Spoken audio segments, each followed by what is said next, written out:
Hi all, ಹೇಗಿದ್ದೀರಾ ಎಲ್ಲರೂ? Welcome back again to my channel. ನೀವೆಲ್ಲರೂ ಹುಷಾರಾಗಿದ್ದೀರಾ ಅಂತ ಹೇಳಿ ಭಾವಿಸ್ತೇನೆ.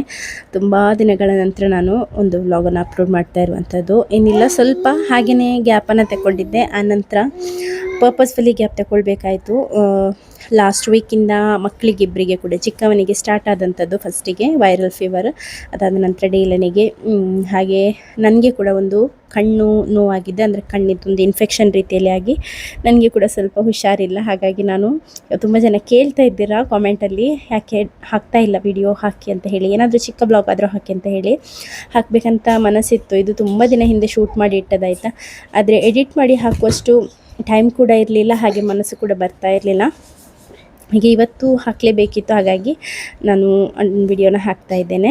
ಯಾರಾದರೂ ಫಸ್ಟ್ ಟೈಮ್ ನನ್ನ ಚಾನಲಲ್ಲಿ ವಿಡಿಯೋ ನೋಡ್ತಾ ಇದ್ರೆ ಆದರೆ welcome to my channel. Video ಇಷ್ಟ ಆದರೆ ಲೈಕ್ ಮಾಡೋದನ್ನು, ಚಾನಲ್ಗೆ ಸಬ್ಸ್ಕ್ರೈಬ್ ಆಗೋದನ್ನು ಮರಿಬೇಡಿ ಆಯಿತಾ. ಇಲ್ಲಿ ನಮ್ಮ ಟೆರೆಸ್ ಮೇಲೆ ಇರುವಂತಹ ಟ್ಯಾಂಕ್ ಉಂಟಲ್ವಾ, ವಾಟರ್ ಟ್ಯಾಂಕ್, ಅದನ್ನು ಕ್ಲೀನ್ ಮಾಡಲಿಕ್ಕೆ ಅಂತ ಹೇಳಿ ಒಬ್ಬರು ಬಂದಿದ್ದಾರೆ. ಇವರ ಹೆಸರು ರಫೀಕ್ ರಿಯಾಜ್ ಎಂಥದ್ದು ಹೇಳಿದ್ರೆ ಆಯಿತು, ನನಗೀಗ ನೆನಪಿಲ್ಲ. ಇದು 2 ವೀಕ್ಸ್ ಬ್ಯಾಕ್ ಆದಂಥದ್ದು, ಹಾಗಾಗಿ ನನಗೆ ನೆನಪಿಲ್ಲ. ಚೆಂದ ಮಾಡಿ ಮಾತ್ರ ಟ್ಯಾಂಕ್ ಕ್ಲೀನ್ ಮಾಡಿದರು. ಇವರು ಪುಂಜಲಕಟ್ಟೆಯಲ್ಲಿ ರೂಮ್ ಮಾಡಿರೋದಂತೆ. ಹಾಗೆ ಪ್ರೆಷರ್ ವಾಶ್ ಇದುಂಟಲ್ವ ಮಿಷಿನ್, ಅದನ್ನು ಯೂಸ್ ಮಾಡಿ ಚೆಂದ ಮಾಡಿ ಹೊರಗೆ ಒಳಗೆಲ್ಲ ಕ್ಲೀನ್ ಮಾಡಿ ಕೊಟ್ಟರು. ನಿಮಗೆ ಯಾರಿಗಾದರೂ ಇವರನ್ನು ಕಾಂಟ್ಯಾಕ್ಟ್ ಮಾಡಲಿಕ್ಕಿದ್ರೆ, ಬೇಕಾದರೆ ನಾನು ಇವರ ನಂಬರ್ ಸಿಕ್ಕಿದರೆ ಡಿಸ್ಕ್ರಿಪ್ಷನಲ್ಲಿ ಕೊಟ್ಟಿರ್ತೇನೆ ಆಯಿತಾ. ಚೆಂದ ಮಾಡಿ ಕ್ಲೀನ್ ಮಾಡಿ ಕೊಟ್ಟರು. ಎಲ್ಲದೂ ಅವರೇ ತಗೊಂಡು ಬರ್ತಾರೆ. ನಮಗೆ ಖಾಲಿ ಏಣಿ ಒಂದು ಕೊಟ್ಟರೆ ಆಯಿತು, ಮೇಲೆ ಇದ್ದರೆ, ಇಲ್ಲಾಂದರೆ ಅವರೇ ಹತ್ತಿ ವಾಶ್ ಮಾಡ್ತಾರೆ. ನಮ್ಮದು ತುಂಬ ಹೈಟಲ್ಲಿರುವ ಟ್ಯಾಂಕ್ ಆಗಿರೋದ್ರಿಂದ ಏಣಿ ಕೊಟ್ಟದ್ದು, ಇಲ್ಲಾಂದರೆ ಅವರೇ ಎಲ್ಲ ತಂದಿರ್ತಾರೆ ಆಯಿತಾ. ಮೆಷಿನ್, ಬಕೆಟ್ ಪ್ರತಿಯೊಂದು ಅವರ ಹತ್ರನೇ ಇದೆ. ಹಾಗೆ ನಾನು ಮತ್ತು ಮಗು ಕೂಡ ಬಂದು ನೋಡ್ತಾ ಇದ್ವಿ. ಮಧ್ಯಾಹ್ನ ನಂತರ ಬಂದಂಥದ್ದು ಇವರು. ತುಂಬ ಸೆಕೆ ಇತ್ತು, ಹಾಗೆ ನನಗೆ ಕೇಕಿದು ಕೆಲಸ ಇತ್ತು ಅಂತ ಹೇಳಿ ನಾನು ಸ್ವಲ್ಪ ಹೊತ್ತು ನಿಂತ್ಕೊಂಡು ನೋಡಿದೆ. ಹಾಗೆ ಮತ್ತೆ ಸೀದಾ ಹಿಂದೆ ಬಂದೆ. ಮತ್ತು ಆ ದಿನ ಏನು ಕೂಡ ನಾನು ಶೂಟ್ ಮಾಡಲಿಲ್ಲ. ಈಗ 1-2 ದಿನ ಹಿಂದೆ ನಾನು ಇದನ್ನು ಶೂಟ್ ಮಾಡಿದಂಥದ್ದು. ಮನೆಯಲ್ಲಿ ಸಂಜೆ ಮಕ್ಕಳು ಆಟ ಆಡ್ತಾಯಿದ್ರು, ಒಂದು ವಿಡಿಯೋ ತೆಗೆದಿಡುವ, ಅಂದರೆ ಮೆಮೊರಿ ಅಲ್ವಾ ಇದೆಲ್ಲ. ಮಕ್ಕಳು ಕಣ್ಣು ಮುಚ್ಚಿ ಕಣ್ಣು ಓಪನ್ ಮಾಡೋದ್ರೊಳಗೆ ದೊಡ್ಡವರಾಗ್ತಾರೆ. ಕಷ್ಟ ಉಂಟು ತುಂಬ ಸಾಕಲಿಕ್ಕೆ, ಆದರೆ ಬೇಗನೆ ದೊಡ್ಡವರಾಗಿ ಬಿಡ್ತಾರೆ. ಮತ್ತು ಆ ಮೊಮೆಂಟ್ಸ್ ನಮಗೆ ತುಂಬ ಮಿಸ್ ಆಗ್ತದೆ. ಹಾಗಾಗಿ ನಾನು ಆಗಾಗ ಚಿಕ್ಕ ಡೇಲೋ ಕ್ಲಿಪ್ಪಿಂಗ್ಸನ್ನು ಕ್ಯಾಪ್ಚರ್ ಮಾಡಿ ಇಡುವಂಥದ್ದು. ನಾನು ವಾಯ್ಸ್ ಓವರ್ ಕೊಡುವಾಗ ನನ್ನ 2 ಮಕ್ಕಳು ಕೂಡ ಹತ್ತಿರದಲ್ಲೇ ಇದ್ದಾರೆ, ಚಿಕ್ಕವರಿಬ್ಬರು. ಹಾಗೆ ಸಂಜೆ ಶೂಟ್ ಮಾಡ್ತಾಯಿದ್ವಿ. ಈಗ ಇವನಿಗೆ ಮತ್ತು ಸಿಯೋನಿಗೆ ಫೈಟ್ ಆಗ್ತಾ ಇತ್ತು ಕಾರಿಗೆ. ಒಂದು ಕಾರ್, ಅವನು ಯಾವ ಕಾರ್ ತಗೊಳ್ತಾನೆ ಅದು ಇವನಿಗೆ ಬೇಕು, ಇವನು ತಗೊಳ್ಳುವ ಕಾರ್ ಅವನಿಗೆ ಬೇಕು ಅಂತ ಹೇಳಿ. ಎಲ್ಲರ ಮನೆಯಲ್ಲಿ ಮಕ್ಕಳಿರೋ ಮನೆಯಲ್ಲಿ ಹಾಗೇನೆ ಅಲ್ವಾ.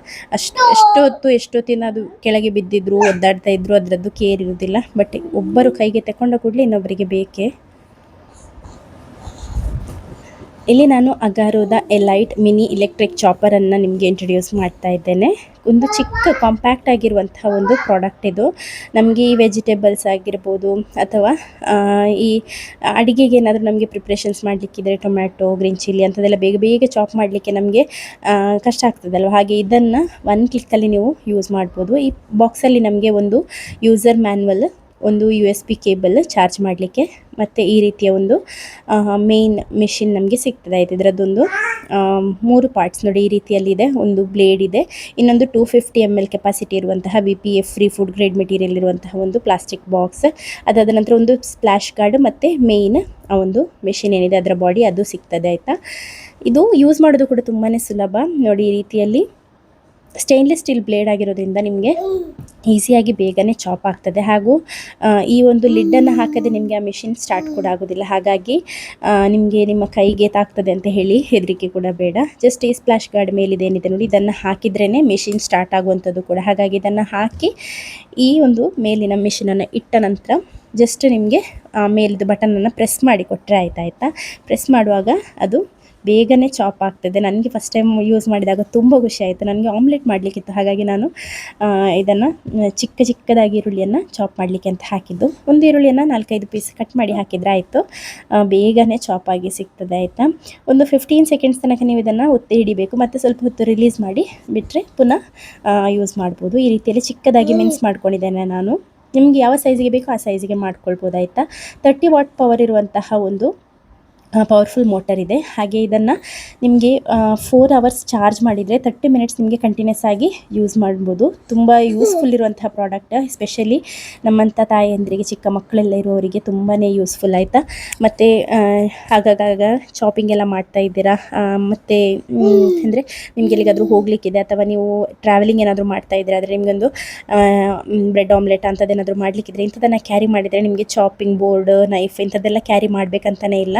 ಮೆಸ್ ಫ್ರೀ ಆಗಿ ನಿಮಗೆ ಚಾಪಿಂಗನ್ನು ಮಾಡ್ಕೊಳ್ಬೋದು ಆಯಿತಾ. ತುಂಬಾ ಚೆನ್ನಾಗಿ ಚಾಪಾಗಿ ಸಿಕ್ಕಿದೆ, ನೋಡ್ಬೋದು ನೀವು. ಈ ಮೆಷಿನ್ ಅಗಾರೋದಾಗಿರೋದ್ರಿಂದ ಒಳ್ಳೆ ಕಂಪನಿ, ಒಳ್ಳೆಯ ಒಂದು ಟ್ರಸ್ಟೆಡ್ ಕಂಪನಿ ಆಯಿತಾ. ಹಾಗೆ ನಿಮಗೆ 1 ಇಯರ್ ವ್ಯಾರಂಟಿ ಕೂಡ ಸಿಗ್ತದೆ.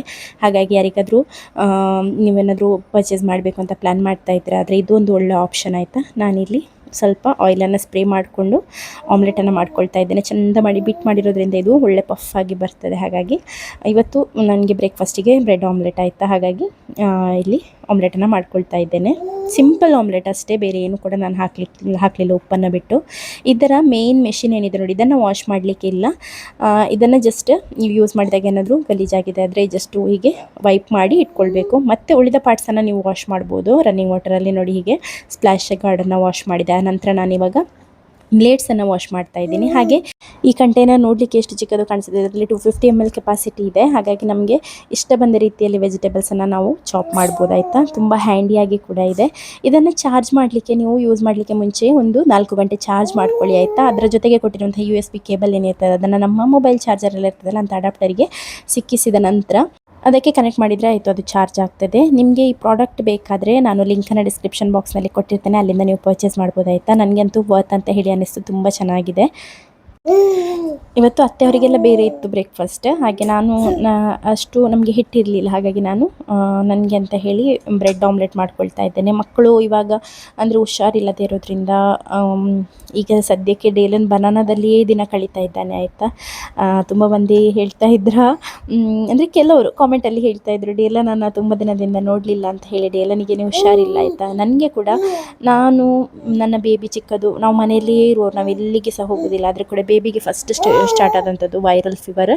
ಅವನಿಗೆ ಬಂದ ದಿನವೇ ಅವನಿಗೆ ಅಂದರೆ ತುಂಬ ಟೆಂಪ್ರೇಚರ್ ಜಾಸ್ತಿ ಇತ್ತು ಅಂತ ಹೇಳಿ ಬಂದ ನೆಕ್ಸ್ಟ್ ದಿನವೇ ನಾವು ಕರ್ಕೊಂಡು ಹೋಗಿದ್ವಿ. ಅಲ್ಲಿ ಕರ್ಕೊಂಡು ಹೋಗಿ ಅವನಿಗೆ ಆ್ಯಂಟಿಬಯೋಟಿಕ್ಸನ್ನು ಡಾಕ್ಟರ್ ಆವಾಗಲೇ ಕೊಟ್ಟರು. ಯಾಕೆಂದರೆ ಅವನಿಗೆ ಶೀತ, ಥ್ರೋಟ್ ಇದೆ ಅಂಥದ್ದು ಸಮಸ್ಯೆ ಎಲ್ಲ ಏನಿಲ್ಲ, ಖಾಲಿ ಜ್ವರ ಮಾತ್ರ, ಹೈ ಗ್ರೇಡ್ ಫೀವರ್. ಹಾಗೆ ಅವರು ಆಗನೇ ಆ್ಯಂಟಿಬಯೋಟಿಕನ್ನು ಕೊಟ್ಟರು. ಅದನ್ನು ತಗೊಂಡು ನಾನು ಮನೆಗೆ ಹಿಂದೆ ಬಂದು ಅರ್ಧ ಗಂಟೆ ಆಗೋದ್ರೊಳಗೆ ಡೇಲನಿಗೆ ಕೂಡ ಜೋರು ಜ್ವರ ಆಯಿತಾ. ಆ ಟೈಮ್ನಲ್ಲಿ ಹಸ್ಬೆಂಡ್ ಕೂಡ ಇರಲಿಲ್ಲ, ಕದ್ರಿಯಲ್ಲಿ ಕಾಜು ಮೇಳ ಇತ್ತಲ್ಲ, ಹಾಗೆ ಅಲ್ಲಿ ಹೋಗಿದ್ರು ಹಸ್ಬೆಂಡ್. ಹಾಗೆ ನಾನು ಬೇರೆಯವರೊಟ್ಟಿಗೆ ಬೇರೆಯವ್ರನ್ನ ಗಾಡಿಯನ್ನು ಬಾಡಿಗೆಗೆ ಮಾಡಿ ಹೋದಂಥದ್ದು. ಅಲ್ಲಿ ಹೋಗಿ ಹಿಂದೆ ಬರುವಾಗ ಇವನಿಗೆ ಸಹ ಸ್ಟಾರ್ಟ್ ಆಗಿತ್ತು. ಮತ್ತು ಮಗುವಿಗೆ ತಂದ ಅದರಲ್ಲಿ ಕ್ರಾಸಿನ್ ಇದೆ ಅಲ್ಲ, ಅದನ್ನೇ ಕೊಡ್ತಾ ಇದ್ದೆ ನಾನು. ಬಟ್ ಆ್ಯಂಟಿಬಯೋಟಿಕ್ ಡಾಕ್ಟ್ರ್ ಹೇಳಿದೆ ನಮಗೆ ಯಾವುದು ಅಂತ ಕೊಡಲಿಕ್ಕೆ ಆಗೋದಿಲ್ಲ. ಹಾಗೆ ಅವನಿಗೆ ಅದನ್ನೇ ಕೊಟ್ಟದ್ದು. 3 ದಿನ ಕೊಟ್ಟೆ. 3 ದಿನ ನಂತರ ಪುನಃ ಹಾಗೆಯೇ ಜ್ವರ ರಿಪೀಟ್ ಆಯಿತು. ಇವಾಗ ಆಲ್ಮೋಸ್ಟ್ 1 ವೀಕ್ ಆಗ್ತಾ ಬಂತು. ಇನ್ನು ಕೂಡ ನಾವು ಹಾಸ್ಪಿಟಲ್ ಅಲ್ಲಿ ಇಲ್ಲಿ ಅಂತ ಹೇಳಿ ತೋರಿಸ್ತಾನೆ ಇದ್ದೇವೆ. ನಮಗೆ ಅದೇ ಕೆಲಸ ಆಗಿದೆ ಇವಾಗ. ಹಾಗೂ ಮಕ್ಕಳಿಗೆ ಹುಷಾರಿಲ್ಲದಿರುವಾಗ, ನಮಗೆ ಹುಷಾರಿದ್ದರೆ ನಾವು ಸ್ವಲ್ಪನಾದರೂ ನೋಡ್ಕೊಳ್ಬೋದು. ಬಟ್ ನನಗೇ ಹುಷಾರಿಲ್ಲದಿರೋದ್ರಿಂದ ನನಗಂತೂ ತುಂಬ ಡಿಫಿಕಲ್ಟ್ ಆಗಿದೆ ಇವಾಗ. ನನಗೆ ಕಣ್ಣಿದು ನೋವು, ಫಸ್ಟ್ ಸ್ಟಾರ್ಟಿಂಗಲ್ಲಿ ಕಣ್ಣು ನೋವು ಬಂದಂಥದ್ದು, ಮತ್ತು 2 ಕಣ್ಣು ನೋವಾಯಿತು. ಮತ್ತು ಅದರಿಂದ ತಲೆನೋವು, ಕುತ್ತಿಗೆಲ್ಲ ನೋವು, ಹಾಗೆ ಫುಲ್ ಬಾಡಿ ಪೇಯ್ನ್ ಆಗಿ ಅದರಿಂದ ಜ್ವರ ಕೂಡ. ನನಗೆ ಈವನ್ ಕೈ ಕಾಲಿದು ಬೆರಳಿದು ಗಂಟುಗಳು ಸಹ ನೋವು ಉಂಟಾಯಿತು, ಅಷ್ಟು ನೋವು. ಎಂತ ಅಂತಲೇ ಗೊತ್ತಿಲ್ಲ ನನಗೆ. ಏನೋ ಒಂದು ರೀತಿಯಲ್ಲಿ ಒಂದು ಇನ್ಫೆಕ್ಷನ್ ಅದು, ಏನೋ ಗೊತ್ತಿಲ್ಲ. ಬಂದರೆ ಕಷ್ಟ, ಎಲ್ಲ ಮೇಲೆ ಬರೋದು ಅಂತ ಹೇಳಿ. ಹಾಗೆ ನಾನು ವೆಡ್ಡಿಂಗ್ ಕೇಕ್ಸ್ ಅದು ಇದು ಎಲ್ಲದೂ ತಗೊಂಡು ಬುಕ್ ಮಾಡಿದ್ರು ಎಲ್ಲರೂ, ಅದನ್ನು ಕೂಡ ತಗೊಂಡಿದ್ದೆ. ಒಂದು ಕರೆಂಟ್ ಇಲ್ಲ, ಈಗ ಕರೆಂಟ್ ಇಲ್ಲದ ಅದೊಂದು ತಲೆ ಬಿಸಿ. ಕರೆಂಟಿದು ಮಧ್ಯಾಹ್ನ ಗುಡುಗು ಮಳೆಗೆ ಕರೆಂಟ್ ಹೋಗುವಂಥದ್ದು. ಅದರ ಮಧ್ಯದಲ್ಲಿ ಮಕ್ಕಳಿಗೆ ಹುಷಾರಿಲ್ಲ, ಮತ್ತು ನನಗೇನು ಹುಷಾರಿಲ್ಲ, ಬಗ್ಲಿಕ್ಕೆ ಸಾಗ್ತಾ ಇಲ್ಲ ನನಗೆ. ನಿಮ್ಗೆ ಯಾರಿಗಾದರೂ ಈ ರೀತಿ ಏನಾದರೂ ಸ್ಟಾರ್ಟ್ ಆಗಿತ್ತಾ ಅಂತ ಹೇಳಿ ಏನಾದರೂ ಮೆಡಿಸಿನ್ ಮಾಡಿದ್ರಾ ಏನು ಅಂತ ಹೇಳಿ. ನನಗೆ ಯಾವ ಡಾಕ್ಟರ್ ಹತ್ರ ಹೋಗೋದಂತಲೇ ಗೊತ್ತಾಗಲಿಲ್ಲ. ನಾನು ಮಡಂತಿಯರಲ್ಲಿ ಆಪ್ಯಮ್ ಇದ್ದಾರೆ ಅಲ್ವಾ ಡಾಕ್ಟ್ರ್, ಅವ್ರ ಹೆಸರೆಂತ ನನಗೆ ಗೊತ್ತಿಲ್ಲ, ಆಪ್ಯಮ್ ಆಯುರ್ವೇದ ಕ್ಲಿನಿಕ್, ಅಲ್ಲಿ ಹೋಗಿದ್ದೆ. ಹಾಗೆ ಅವರ ಹತ್ರ ತೋರಿಸಿದಾಗ ಅವರು ಹೇಳಿದರು ಅದಂತ ಇನ್ಫೆಕ್ಷನ್, ಅದಕ್ಕೆ ಮದ್ದು ಹಾಕ್ಲಿಕ್ಕೆ ಅಂತ ಹೇಳಿ ಡ್ರಾಪ್ಸ್ ಕೊಟ್ಟಿದ್ದರು. ಆ ಡ್ರಾಪ್ಸಲ್ಲಿ ನನಗೆ ಇಚ್ಚಿಂಗ್ ತುಂಬ ಕಡಿಮೆ ಆಯಿತು. ಬಟ್ ಅದವರು ಹೇಳಿದರು ಅದಿನ್ನೂ ಜೋರು ಆಗ್ತಾ ಹೋಗ್ತದೆ ಒಂದು 10 ಡೇಸಿಗೆ ಅಂತ ಹೇಳಿ. ಅದೇ ರೀತಿಯಲ್ಲಿ ಅವರು ಹೇಳಿದ ರೀತಿಯಲ್ಲಿ ನನಗೆ ಥ್ರೋಟಿಗೆ ಇದಾಗಿ ಸ್ಪ್ರೆಡ್ ಆಗಿ ಥ್ರೋಟಿಂದ ಇವಾಗ ಫುಲ್ ಬಾಡಿಯಲ್ಲಿ ನನಗೆ ತುಂಬ ವೀಕ್ನೆಸ್ ಇದೆ. ಕೈಯೆಲ್ಲ ನಡಗಲಿಕ್ಕೆ ಸ್ಟಾರ್ಟ್ ಆಗಿದೆ. ಎಂತ ಅಂತಲೇ ಗೊತ್ತಿಲ್ಲ, ಒಂದೊಂದು ಶುರುವಾಗುವಂಥದ್ದು. ನಾವು ಮನೆಯಲ್ಲೇ ಇರೋದು, ಎಲ್ಲಿಗೆ ಸಹ ಹೋಗೋದಿಲ್ಲ ಆಯಿತಾ. ಎಲ್ಲ ಕಡೆ ತಿರುಗಾಡಿ ಊರು ಸುತ್ತಿ ಬರೋರಿಗೆ ಏನು ಸಹ ಆಗೋದಿಲ್ಲ. ಆದರೆ ನಮಗೆ ಮನೆಯಲ್ಲಿದ್ದರೂ ಕೂಡ ಅಂದರೆ ನಮ್ಮ ಬಾಡಿ ಕೂಡ ಇವಾಗ ತುಂಬ ಫ್ರೆಜೈಲ್ ಇರ್ತೇವೆ ಅಲ್ವಾ, ಡೆಲಿವರಿ ಎಲ್ಲ ಆಗಿ ಚಿಕ್ಕ ಮಕ್ಕಳೆಲ್ಲ ಇರುವಾಗ ಅಂಥ ಟೈಮ್ನಲ್ಲಿ ಬೇಗ ಇನ್ಫೆಕ್ಷನ್ಸ್ ಕ್ಯಾಚ್ ಆಗುವಂಥದ್ದು. ಹಾಗೆ ನಾನು ಬ್ರೆಡ್ ಆಮ್ಲೆಟನ್ನು ತಿಂತಾಯಿದ್ವಿ. ನಾವೇನಾದರೂ ತಿಂದರೆ ಮಗುವಿಗೆ ಆಸೆ ಆಗುವಂಥದ್ದು ತಿನ್ನಲಿಕ್ಕೆ, ಅವನಿಗೆ ತಿನ್ನಲಿಕ್ಕೆ ಬೇಕು. ಆದರೆ ಬಾಯಿ ಕೊಟ್ಟ ಕೂಡಲೇ ಅಯ್ಯೋ ಇದೆಂತ ಡ್ರೈ ಉಂಟಲ್ಲ ಅಂತ ಹೇಳಿ ನುಂಗಲಿಕ್ಕೆ ಗೊತ್ತಾಗೋದಿಲ್ಲ. ನಮ್ಮ ಡೇಲನ್ನಾದರೆ ಸ್ವಲ್ಪ ಒಂದು 8.5 ಮಂತ್ಸ್ ಎಲ್ಲ ಆಗುವಾಗ ಬೈ ದ ವೇ ನನ್ನ ಮಗುವಿಗೆ ಇವತ್ತಿಗೆ ಅಂದರೆ ಈ ವಿಡಿಯೋ ನಾನು ಹಾಕ್ತಾ ಇದ್ದೀನಲ್ವ 15ಗೆ 8 ಮಂತ್ಸ್ ಕಂಪ್ಲೀಟ್ ಆಯ್ತಾಯಿತಾ ಈ ಚಿಕ್ಕದಕ್ಕೆ. ಇದರದ್ದು ಕೆಲಸಗಳೆಲ್ಲ ಸ್ವಲ್ಪ ಫಾಸ್ಟ್ ಮೈಲ್ ಸ್ಟೋನ್ಸ್ ಎಲ್ಲ. ಹಾಗಾಗಿ ಇವನು ಇವಾಗ ಹೋಗ್ತಾನೆ ಮುಂದೆ ಎಲ್ಲ ಕಡೆ 4 ಕಾಲಲ್ಲಿ ಹೋಗ್ತಾನೆ. ಎಲ್ಲ ಕಡೆ ಹೋಗೋದಕ್ಕಿಂತ ಜಾಸ್ತಿ ಕಿಚನಿಗೆ ಹೋಗುವಂಥದ್ದು. ನಾನಿವಾಗ ಕೂತ್ಕೊಂಡಿದ್ದೇನೆ ಅಲ್ಲಿ ಮುಂದೆ, ನಮ್ಮ ಕಿಚನಿದ್ದು ಎಂಟ್ರೆನ್ಸ್ ಉಂಟಲ್ಲ ಅಲ್ಲಿ ತನಕ ಹೋಗ್ತಾನೆ. ಅಲ್ಲಿ ಒಂದು ಮೆಟ್ಟಿಲಿರೋದ್ರಿಂದ ನನಗೆ ತುಂಬ ಹೆದರಿಕೆ, ಹೋಗಿ ಬಿದ್ದರೆ ಅವನು ತಲೆ ಕೆಳಗೆ ಕಾಲು ಮೇಲೆ ಆಗ್ತದೆ. ಹಾಗೆ ಅಂತೇಳಿ ಈಗ ಏನಾದರೂ ಅದಕ್ಕೆ ಒಂದು ಪ್ಲ್ಯಾನ್ ಮಾಡಬೇಕು, ಬಿದ್ದರೆ ಗಾಯ ಆಗದ ರೀತಿಯಲ್ಲಿ ಏನಾದರೂ ಚಿಕ್ಕ ಒಂದು ಮ್ಯಾಟ್ನ ರೀತಿಯಲ್ಲಿ ಅಂದರೆ ರಗ್ಗ ಟೈಪಲ್ಲಿ ಏನಾದರೂ ಹಾಕಿ ನೋಡಬೇಕು. ಪಾಪ ನನ್ನ ಬಾಯಿಯೇ ನೋಡೋದು, ನನಗೆ ತಿನ್ನಲಿಕ್ಕೆ ಕೊಡಲಿಕ್ಕಾಗದಿದ್ರೆ ನಾನು ಕೊಡ್ತಾ ಇದ್ದೆ. ಅಂದರೆ ನಮ್ಮ ಡೇಲ ನಂದು 8 ಮಂತ್ಸ್ 8.5 ಎಲ್ಲ ಇರುವಾಗ ಚಿಕ್ಕ ಪ್ಯಾನ್ ಕೇಕ್ಸ್, ಫಿಂಗರ್ ಫುಡ್ಸ್ ಎಲ್ಲ ಕೊಟ್ಟರೆ ತಿಂತಾ ಇದ್ದ. ಬಟ್ ಇವನಿಗೆ ಹಾಗಿಲ್ಲ. ಇವನ್ ಸ್ವಲ್ಪ ಅದರಲ್ಲಿ ಸ್ವಲ್ಪ ಲೇಟ್ ಆಯಿತು, ತಿನ್ನೋದ್ರಲ್ಲಿ ಸಹ ಹಿಂದೆ. ಮತ್ತು ತಿನ್ನಲಿಕ್ಕೆ ಏನಾದರೂ ಕೊಟ್ಟರೆ ಬೇಗನೆ ಹೊರಗೆ ಹಾಕಿ ಬಿಡ್ತಾನೆ. ಸ್ವಲ್ಪ ಕಣ್ಣು ಆಚೆ ಈಚೆ ಮಾಡಿ ನಾವೇನಾದರೂ ಒಂದು ಥಿಂಕ್ ಮಾಡ್ತಾ ಇದ್ದರೆ ಸಾಕು, ಒಂದು ಅಂದರೆ ಅವನು ಬೇಗ ಹೋಗಿ ಅವನು ರೀಚ್ ಆಗಿರ್ತದೆ. ಒಟ್ರಾಶಿ ಅವನಿಗೆ ಅಲ್ಲಿ ಒಂದು ರೆಡ್ ಕಲರ್ ಮ್ಯಾಟ್ ಕೂಡ ಹಾಕಿದ್ದೇವೆ. ಯಾಕೆಂದರೆ ನಮ್ಮ ಮಾವನಿಗೆ ಅದು ಅಲ್ಲಿ ಕೆಳಗೆ ಇದುಂಟು ಅಂತ ಹೇಳಿ ಗೊತ್ತಾಗೋದಿಲ್ಲ. ಹಾಗೆ ಅವರು ಸ್ಟ್ರೈಟ್ ಹೋಗಿ ಒಮ್ಮೆಲೆ ಬಿದ್ದು ಬಿಡ್ತಾರೆ. ಹಾಗಾಗಿ ನಾವು ಅದಕ್ಕೆ ಒಂದು ಕಾಣಲಿಕ್ಕೆ ಅಂತ ಹೇಳಿ ರೆಡ್ ಕಲರ್ ಮ್ಯಾಟನ್ನು ಹಾಕಿದ್ದೇವೆ ಆ ಜಾಗದಲ್ಲಿ. ಮೆಟ್ಟಲಿರೋದ್ರಿಂದ ಅವರು 1-2 ಸಲ ಏನೋ ಅವರು ಬೀಳಲಿಕ್ಕಾಗಿದ್ರು. ಹಾಗಾಗಿ ನಾವು ಆ ಮ್ಯಾಟ್ ತೆಗೆಯೋದಿಲ್ಲ, ಅಲ್ಲಿಂದ ಮ್ಯಾಟ್ ಹಾಕಿ ಇಡುವಂಥದ್ದು, ಅವರಿಗೆ ಅಂದಾಜಾಗೋದಿಲ್ಲ ಅಂತ ಹೇಳಿ. ಹಾಗಾಗಿ ಆ ಮ್ಯಾಟನ್ನು ರೆಡ್ ಕಲರ್ ಇರೋದ್ರಿಂದ ಇವನಿಗೆ ಅಟ್ರಾಕ್ಷನ್, ಅದನ್ನೇ ನೋಡಬೇಕಂತೇಳಿ ಅವನು ಹೋಗುವಂಥದ್ದು. ಇದು ಸ್ವಲ್ಪ ದಿನ ಹಿಂದೆ ಶೂಟ್ ಮಾಡಿದಾಯ್ತಾ. ಈ ಟೈಮ್ನಲ್ಲಿ ಮಗು ಹುಷಾರಾಗಿದ್ದ, ಬಟ್ ಡೇಲನಿಗೆ ಫೀವರ್ ಇತ್ತು. ಆಗ ಕೂಡ ಮೆಡಿಸಿನ್ ಕಂಟಿನ್ಯೂ ಆಗ್ತಾ ಇತ್ತು. ಆದರೆ ಅಂಥ ಒಂದು ಅಂದರೆ ಅವನು ಅಷ್ಟೊಂದು ವೀಕ್ ಆಗಿರಲಿಲ್ಲ. ಬಟ್ ಇವಾಗ ತುಂಬ ವೀಕ್ ಆಗಿದ್ದಾನೆ ಅವನಿಗೆ ಬೇಗ ರಿಕವರಿ ಆಗಲಿ ಅಂತ ಹೇಳಿ ಪ್ರೇಯರ್ ಮಾಡಿ ಆಯಿತಾ. ಹಾಗೆ ನಾನು ಮಕ್ಕಳಿಗೇನಾದರೂ ಹುಷಾರಿಲ್ಲ ಆದರೆ ನಾನು ಪ್ರೇಯರ್ ಮಾಡ್ತೇನೆ, ದೇವರ ಹತ್ರ ಕೇಳ್ತೇನೆ. ಅಂದರೆ ಸಹಿಸಲಿಕ್ಕೆ ಶಕ್ತಿ ಕೊಡಿ ಅಂತ ಕೇಳ್ತೇನೆ, ಪ್ರತಿಯೊಂದನ್ನು ಗುಣ ಮಾಡಿ ಅಂತ ನಾನು ಕೇಳೋದಿಲ್ಲ. ಇವನ್ ನನಗೆ ಹುಷಾರಿಲ್ಲ ಆದರೂ ಕೂಡ ನಾನು ದೇವರ ಹತ್ರ ಕೇಳೋದಿಲ್ಲ, ದೇವರು ನನಗೆ ಬೇಗ ಒಂದು ಸಲ ಗುಣ ಮಾಡಿ ಅಂತ ನಾನು ಕೇಳೋದಿಲ್ಲ. ಯಾಕೆಂದರೆ ಇದಕ್ಕಿಂತ ಬೇರೆ ಬೇರೆ ರೀತಿಯ ರೋಗಗಳು ದೇವರು ಎಲ್ರಿಗೆ ಕೊಡ್ತಾ ಇದ್ದಾರೆ ಅಲ್ವಾ. ಅಂದರೆ ಈ ಒಂದು ಪ್ರಪಂಚದಲ್ಲಿ ಎಂತೆಂಥ ಮಾರಕ ಕಾಯಿಲೆಗಳೆಲ್ಲ ಇದೆ. ಅದರಲ್ಲಿ ನಮಗೆ ಇಂಥ ಚಿಕ್ಕದು ಒಂದು ಉಗ್ರಷ್ಟು ಸಾಸಿವೆ ಕಾಳಷ್ಟು ಇಲ್ಲದೇ ಇರುವಂಥ ರೋಗ ದೇವರು ಕೊಟ್ಟಂಥದ್ದು. ಮತ್ತು ನಾನು ಹೇಳುವಂಥದ್ದು ಅಂದರೆ ದೇವರಿಗೆ ಕೂಡ ಒಂದು ಲಿಸ್ಟ್ ಇರ್ಬೋದು, ಇಷ್ಟು ರೋಗವನ್ನು ಎಷ್ಟು ಜನಕ್ಕೆ ಡಿಸ್ಟ್ರಿಬ್ಯೂಟ್ ಮಾಡಬೇಕು ಅಂತ ಹೇಳಿ. ಅದನ್ನು ಕೂಡ ಅವರು ಡಿಸ್ಟ್ರಿಬ್ಯೂಟ್ ಮಾಡಬೇಕಲ್ಲ.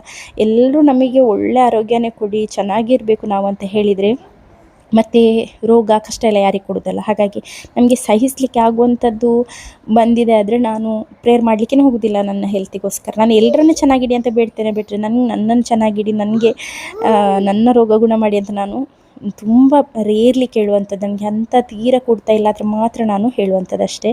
ಇಲ್ಲಾದರೆ ಅಂಥದ್ದೊಂದು ನನ್ನ ಪ್ರೇಯರ್ ಲಿಸ್ಟಲ್ಲಿ ಇಲ್ಲ ಆಯಿತಾ. ಅಂಥ ಒಂದು ಟೈಮ್ ಈಗ ಕೂಡ ನಾನು ಮಕ್ಕಳಿಗೆ ಹುಷಾರಿಲ್ಲಾದರೂ ಕೂಡ ನಾನು ಅಷ್ಟೊಂದು ಪ್ರೇಯರ್ ಮಾಡಲಿಕ್ಕೆ ಹೋಗೋದಿಲ್ಲ. ಯಾಕೆಂದರೆ ನನ್ನ ಮಕ್ಕಳಿಗೆ ಅಂಥ ದೊಡ್ಡ ಕಾಯಿಲೆ ಏನು ಕೊಡಲಿಲ್ಲ, ಚಿಕ್ಕ ಶೀತ ಜ್ವರ ಇಂಥದ್ದೇ ಕೊಟ್ಟಿರುವಂಥದ್ದಲ್ಲ. ದೇವರೇ ಥ್ಯಾಂಕ್ಸ್ ಅಂತ ಹೇಳುವಂಥದ್ದು ಬಿಟ್ಟರೆ ಬೇರೆ ಏನು ಬೇಡಲಿಕ್ಕೆ ಹೋಗೋದಿಲ್ಲ. ಯಾಕೆಂದರೆ ಅದೆಲ್ಲ ಕಾಮನ್, ನಾರ್ಮಲ್ ಅದೆಲ್ಲ. ಕೆಲವರು ತಂದೆ ತಾಯಂದರು ತುಂಬ ಹೆದರ್ತಾರೆ, ಬಟ್ ನಾನು ಅಷ್ಟೊಂದು ಹೆದರ್ಲಿಕ್ಕೆ ಹೋಗೋದಿಲ್ಲ. ಇದೆಲ್ಲ ತುಂಬ ಚಿಕ್ಕ ರೋಗಗಳು. ಯಾಕಂದರೆ ನೀವೊಂದು ಹಾಸ್ಪಿಟಲಿಗೆ ಹೋಗಿ ಪೀಡಿಯಾಟ್ರಿಕ್ ಡಿಪಾರ್ಟ್ಮೆಂಟಲ್ಲಿ ನಿಂತು ನೋಡಿದರೆ ನಿಮಗೆ ಗೊತ್ತಾಗ್ತದೆ ಯಾವುದೆಲ್ಲ ರೀತಿಯ ಕಾಯಿಲೆಗಳಿಲ್ಲ ಇದೆ, ಯಾವುದೆಲ್ಲ ರೀತಿಯ ಪ್ರಾಬ್ಲಮ್ಸ್ ಇದೆ ಅಂತ ಹೇಳಿ ಮಕ್ಕಳಿಗೆ. ನಮಗೆ ಅದು ಯಾವುದೂ ಇಲ್ಲಲ್ಲ ಅಂತ ಹೇಳಿ ನಾವು ದೇವರಿಗೆ ಥ್ಯಾಂಕ್ಸ್ ಹೇಳಬೇಕಷ್ಟೇ. ಅದು ಬಿಟ್ಟು ಈಗ ಬಂದ ಚಿಕ್ಕ ಕಾಯಿಲೆಗೋಸ್ಕರ ನಾವು ದೂರದಲ್ಲ, ನನ್ನ ಮಗುನೇ ಯಾಕೆ ಅಂತ ಹೇಳಿ ಆ ರೀತಿ ಮಾಡಬಾರ್ದು. ಯಾವುದೋ ದೇವರು ಕೊಟ್ಟರು ಯಾವುದೋ ಒಂದು ರೀತಿಯಲ್ಲಿ ಒಳ್ಳೆಯದಕ್ಕಾಗಿಯೇ ಕೊಡುವಂಥದ್ದು. ಯಾಕಂದರೆ ಸೃಷ್ಟಿಸಿದ ದೇವರಿಗೆ ಗೊತ್ತಿರ್ತದೆ ಅಲ್ವಾ, ಯಾವುದು ಕೊಡಬೇಕು ಯಾವುದು ಕೊಡಬಾರ್ದು ಅಂತ ಹೇಳಿ. ಸೊ ಒಬ್ಬೆ ಮಾಡಬೇಕಷ್ಟೇ ನಾವು. ಇದು ನನ್ನ ಪಾಯಿಂಟ್ ಆಫ್ ವ್ಯೂ, ನಾನು ಯಾರಿಗೂ ಹೇಳ್ತಾ ಇರೋದಲ್ಲ ನೀವು ಇದೇ ರೀತಿ ಮಾಡಿ ಅಂತ ಹೇಳಿ, ಬಟ್ ನನ್ನ ಪಾಯಿಂಟ್ ಆಫ್ ವ್ಯೂ ಆಯಿತಾ. ಮತ್ತು ದೇವ್ರಿಗೆ ಗೊತ್ತಿರ್ತದೆ ನಮಗೆ ಯಾವುದು ನಮಗೆ ಶಕ್ತಿ ಇದೆ ಅಂಥದ್ದನ್ನೇ ಕೊಡುವಂಥದ್ದು. ಹಾಗಾಗಿ ಏನು ಮಾಡಲಿಕ್ಕಾಗೋದಿಲ್ಲ ನಮಗೆ. ಈಗ ನಾನು ಮಗುವಿಗೆ ಫುಡ್ಡನ್ನು ರೆಡಿ ಮಾಡಿ ತಂದಿದ್ದೇನೆ. ತಿನ್ನಲಿಕ್ಕೇ ಕೇಳೋದಿಲ್ಲ. ಇವತ್ತು ನಾನು ರೈಸ್ ಮತ್ತು ಮೂಂಗ್ ದಾಲಿದು ಪಾರಿಜನ್ನು ಮಾಡಿ ತಂದಿದ್ದೇನೆ. ಅಂದರೆ ಪೌಡರ್ ಮಾಡಿ ರೈಸ್ ಮತ್ತು ಮೂಂಗ್ ದಾಳನ್ನು ಫ್ರೈ ಮಾಡಿ ಪೌಡರ್ ಮಾಡಿ ಇಟ್ಕೊಂಡಿರುವಂಥದ್ದು, ಅದನ್ನು ಕೊಡ್ತಾ ಇದ್ದೇನೆ. ಬೆಳಿಗ್ಗೆ ಫಸ್ಟ್ ಮೀಲ್ ಆಯಿತಾ ಇದು. ಆದರೆ ಅವನಿಗೆ ಇಷ್ಟ ಆಗಲಿಲ್ಲ. ನಾನು ತಿಂದು ನೋಡಿದೆ ಬಿಸಿ ಉಂಟಾ ಅಂತ ಹೇಳಿ, ಟೇಸ್ಟ್ ಉಂಟು ಚೆನ್ನಾಗಿದೆ ಆಯಿತಾ. ಆದರೆ ಅವನಿಗೆ ಇಷ್ಟನೇ ಆಗಲಿಲ್ಲ. ಅವನು ಅಂದರೆ ತುಂಬ ದಿನಗಳ ನಂತರ ಇವತ್ತು ನಾನು ಸಾಲಿಡ್ಸನ್ನು ಕೊಟ್ಟಂಥದ್ದು. ಆಲ್ಮೋಸ್ಟ್ 3 ಡೇಸಿಂದ ನಾನು ಅವನಿಗೆ ಸಾಲಿಡ್ಸನ್ನು ಕೊಟ್ಟಿರಲಿಲ್ಲ.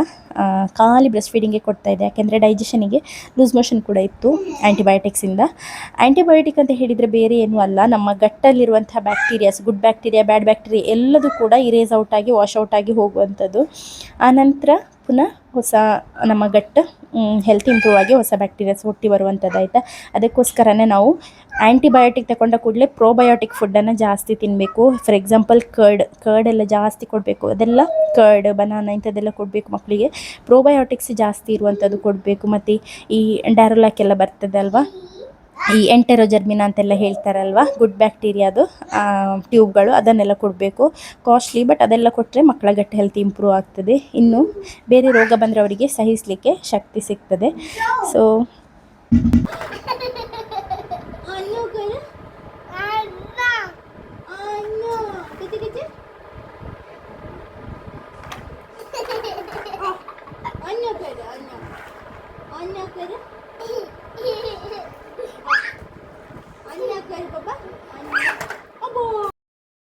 ನಿಮಗೆ ಗೊತ್ತಿರುವ ಹಾಗೆ ನಮ್ಮ ಡೇಲನಿಗೆ ಸ್ಪೀಚ್ ಡಿಲೇ ಇದೆ. ಬಟ್ ಇವಾಗ ಅವನು ಕೆಲವೊಂದು ಜೆಸ್ಚರ್ಸನ್ನು ಅಂಥದ್ದನ್ನೆಲ್ಲ ಜಾಸ್ತಿ ನಾನು ಆದಷ್ಟು ಅವನಿಗೆ ಏನಾದರೂ ಹೇಳುವಾಗ ಪ್ರಾಕ್ಟೀಸ್ ಕೊಡುವಂಥದ್ದು. ಹೇಳಿದೆಲ್ಲ ಈಗ ಅರ್ಥ ಆಗ್ತದೆ ಆಯಿತಾ.